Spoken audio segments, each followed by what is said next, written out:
key part to riding an e-mountain bike, and we're not just talking in the park or on a subway, but on big mountain rides, on hill climbs, or simply just to get over obstacles. But how do you do them? Well, today we're joined by the maestro of steps, Chris Akrigg.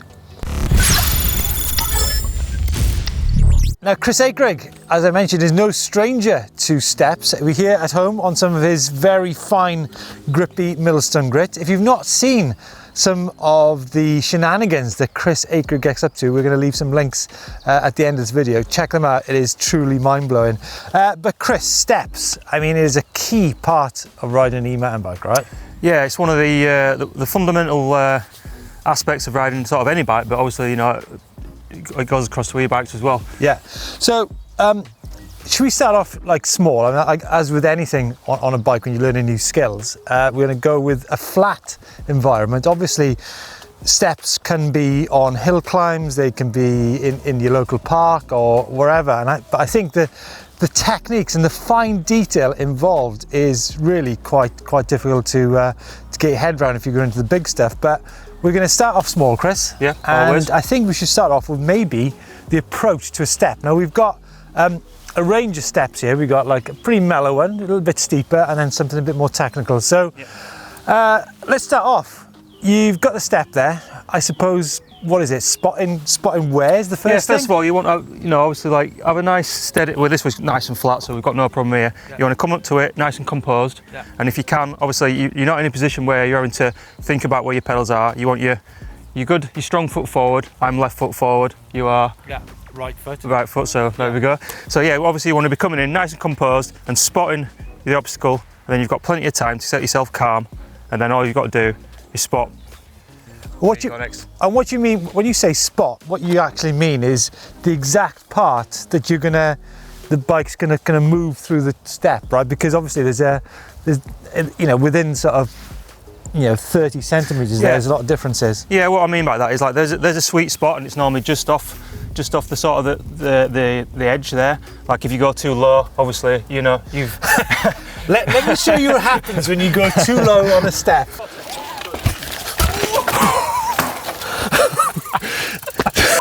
And it's actually something worth bearing in mind is have a look if you do get it wrong, you know, where you're going to fall off. Like I said, we're in a pretty flat position here, so if we do get it wrong, we're hopefully not going to hurt ourselves too much. Yeah, I think that's key. Fine. If you're going to start learning like things like this, you want to be in a nice environment where it's nice and safe. So yeah, as I say, your sweet spot's normally around there for something like this. This is actually not a square edge rock, so you know, somewhere around there for this is absolutely perfect. So let's now go into the second part of the story. I think gearing and mode is one. Yep. And also that technique of wheeling the front wheel into the face of the rock. So gearing and mode then, what are you going to be in? Boost, try to get up a step? No.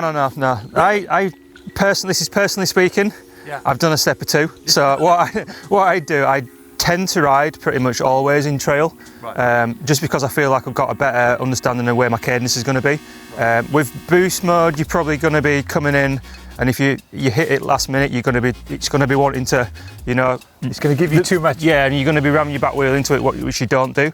So what you're saying, I guess, it's more of a body movement than a motor movement. I think it's a mixture of both. But for something like this, I'd say there's a lot down to body movement. I mean, it's definitely a mixture of both, but yeah, there's a lot of body movement going on. Right. Okay. Now, when it comes to e-mountain bike motors, they all have their different characteristics. But me and Chris today are going to be riding the Shimano EP8 motors. We'll probably both be in the higher profile mode out of the two. But when it comes to gearing, what's the tip on gearing when you do the approach? Well, obviously all bikes are different. All bikes got different cassettes, but you're generally going to be in like second or third down from the top. Because I've done it for a long time, I sort of know where I need to be, but the general rule of thumb, you don't want to be pedalling too fast, and you don't want to be struggling to get the front wheel off the ground. So it's like a happy medium, a nice controllable gear. Okay, Chris, so we've got our gearing, we've got our mode, we've got our line choice. What next? What about the actual move? So, sort of to give it a brief sort of understanding of what you're going to be doing, you're going to be coming in, you've got your line spotted, coming in, little wheelie. As you land, where you sweet spot your front wheel, you want to be compressing your suspension, and as your suspension comes up, you're shifting your weight forward on your front wheel, and then your back wheel should just follow. Yeah, so when you're talking, I mean, there is a a little bit of physicality involved in the move, right? Yes, definitely, yeah. Yeah, it's not something that just happens just because it's an e-mountain bike. No, you need to put some physical movement in there, because if you don't, all you're going to end up doing is running straight into it with your motor. Shiny new motor. Yeah. So actually, do you know what? It's more important than you think, having the technique to get up over steps, because yeah, banging that motor is not a good thing at all. No, I mean this move, if you get it right, will save you a lot of money. Yeah, like it.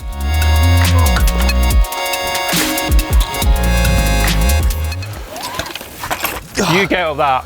Huh? You get up that. You just need to concentrate. But the thing is, that is like, you are like quite restricted in space there. Like ideally you'd have a little bit more, because you've only really got half a pedal, then you're into a like. Yeah, but I'm like, I feel like I'm already accelerating too much. You need to just calm down a little bit, because what you're doing there, you're using too much power and trying to bully your way up rather than using technique. I'm scared of going, yeah, technique, innit? There you go. So that was more like that's more technique than like just ignorance and power. But it does show how important it is to clear that motor. Otherwise you're going to be smashing your bike. You've got to concentrate on technique. You get away with it so long for a certain height. Yeah. But as soon as it steps up to the height where you're just going to ram your bike into it, that's when you need to start like really concentrating on technique. Oh, well, it's more technique. You go as fast as.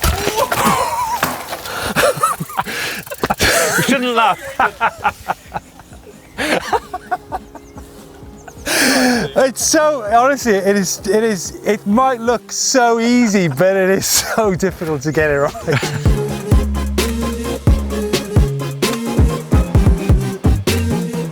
As you can see there, we've got a little step and a little bit bigger step. There's not really a huge difference. Well, actually I guess there is about 30 centimetre difference in there. But it shows how things can go wrong in a short space of time. So let's get Chris to get through here with the right technique first.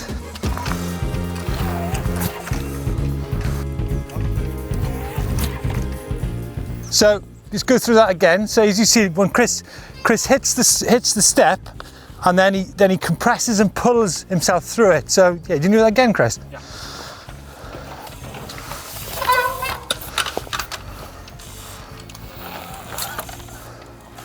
I mean, it's the blink of an eye, that timing, he gets up over it. So should we move on to onto this slightly more difficult step? Yep. Oh my God, it's just so smooth. It's like, all you can hear is the suspension going, and it's done. It's like, it's all over. It's like, it's a physical movement, and it's a very fast movement as well. Plus, you've got to get your timing right.